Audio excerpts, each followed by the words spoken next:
Sveiki, su jumis Vytukas ir mano kolega Paulius Butyrka. Šiandien laidoje matysime. Kalbėsime apie neseniai praėjusį Lietuvos bokso čempionatą, bet jau kaip žinote, visi mūsų sportininkai pralaimėjo. Taip pat kalbėsime apie būsimą VR Lietuvos čempionatą.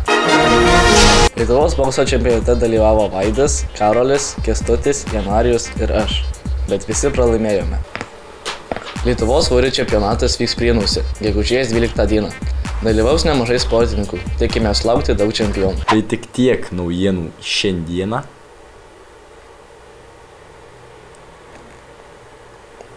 Tai ką? Nebejuokinga, supranti? Nu ir ką? Tai tik tiek šiandien naujienų ir galit nekomentuoti, nes vis tiek komentarų neskaitysim ir su jumis šiandien buvo Vytukas ir mano kolega Paulius Butyrka.